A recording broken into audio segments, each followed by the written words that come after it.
let's go right here. Again, If you get control of the House with the Republicans in November, can you stop the funding?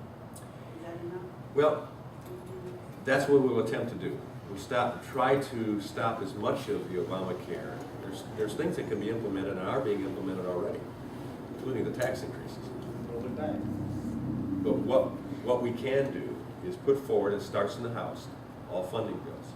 It starts in the House, put forth budget bills that do not have the funding to implement Obamacare.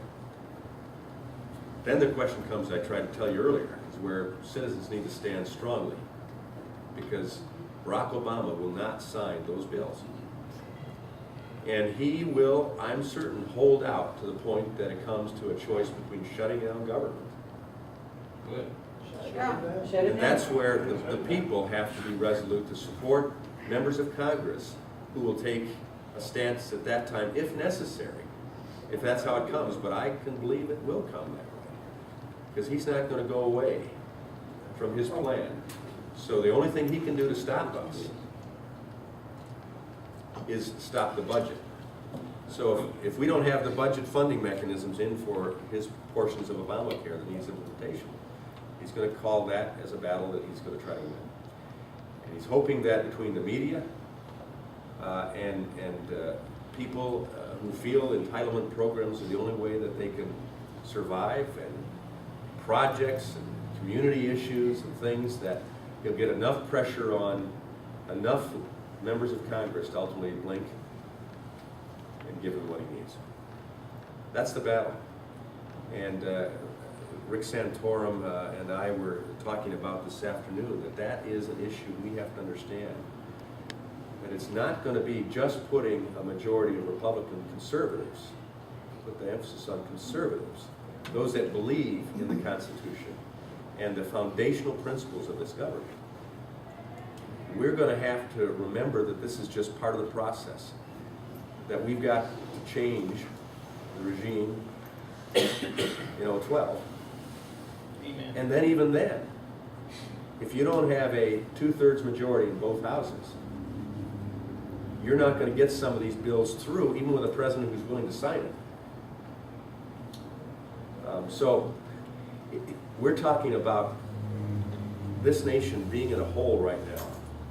But the only way we'll dig it out is by patriots, salt of the earth people, standing with their members of Congress and saying we want to do the battle necessary to regain control of our country, no matter how ugly the media and the liberal establishment wants to make it look. It's not going to be easy, folks.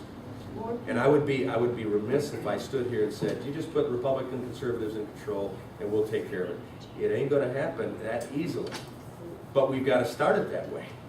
And then we have to make sure that we train our brothers and sisters and our kids and our grandkids with that whole idea that we are in a revolution that is able to be fought at the ballot box and in the hearts and minds of people through the other communication tools we have that we have to use, with letters to the editor and in our educational institutions, talking about the Constitution and talking about the value of capitalism. It's not a dirty word.